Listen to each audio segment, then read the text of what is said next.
ಕರುನಾಡು times ಚಾನೆಲ್ನಲ್ಲಿ ಸುದ್ದಿ ಮತ್ತು ಜಾಹೀರಾತು ನೀಡಲು ಈ ನಂಬರ್ಗೆ ಕರೆ ಮಾಡಿ.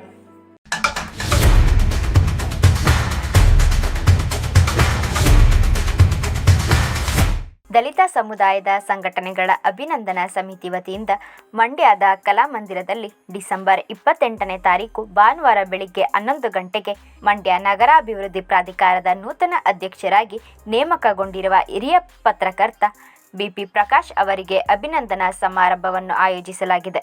ಕರ್ನಾಟಕ ರಾಜ್ಯದಲ್ಲಿ ಮುಖ್ಯಮಂತ್ರಿ ಸಿದ್ದರಾಮಯ್ಯ ಅವರ ನೇತೃತ್ವದ ಕಾಂಗ್ರೆಸ್ ಸರ್ಕಾರವು ಅಸ್ತಿತ್ವಕ್ಕೆ ಬಂದ ನಂತರ ಮಂಡ್ಯ ಜಿಲ್ಲೆಯ 4 ಪ್ರಮುಖ ದಲಿತ ಮುಖಂಡರುಗಳಿಗೆ ಅತ್ಯುನ್ನತವಾದ ರಾಜಕೀಯ ಸನ್ಮಾನ ಹಾಗೂ ಅಧಿಕಾರವನ್ನು ನೀಡಿ ಗೌರವಿಸಿದೆ.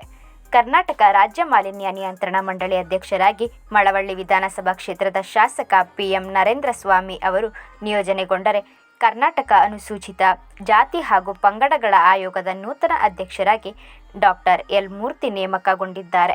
ಕರ್ನಾಟಕ ರಾಜ್ಯ ಸಣ್ಣ ಕೈಗಾರಿಕೆಗಳ ಅಭಿವೃದ್ಧಿ ನಿಗಮದ ರಾಜ್ಯ ಉಪಾಧ್ಯಕ್ಷರಾಗಿ ವಿಜಯಲಕ್ಷ್ಮಿ ರಘುನಂದನ್ ನಿಯೋಜನೆಗೊಂಡರೆ, ಮಂಡ್ಯ ನಗರಾಭಿವೃದ್ಧಿ ಪ್ರಾಧಿಕಾರದ 50 ವರ್ಷಗಳ ಇತಿಹಾಸದಲ್ಲೇ ಇದೇ ಮೊದಲ ಬಾರಿಗೆ ಹಿರಿಯ ಪತ್ರಕರ್ತರು ಹಾಗೂ ದಲಿತ ಮುಖಂಡರಾದ ಬಿಪಿ ಪ್ರಕಾಶ್ ಅವರನ್ನು ಮೂಡ ಅಧ್ಯಕ್ಷರನ್ನಾಗಿ ನೇಮಕ ಮಾಡಲಾಗಿದೆ.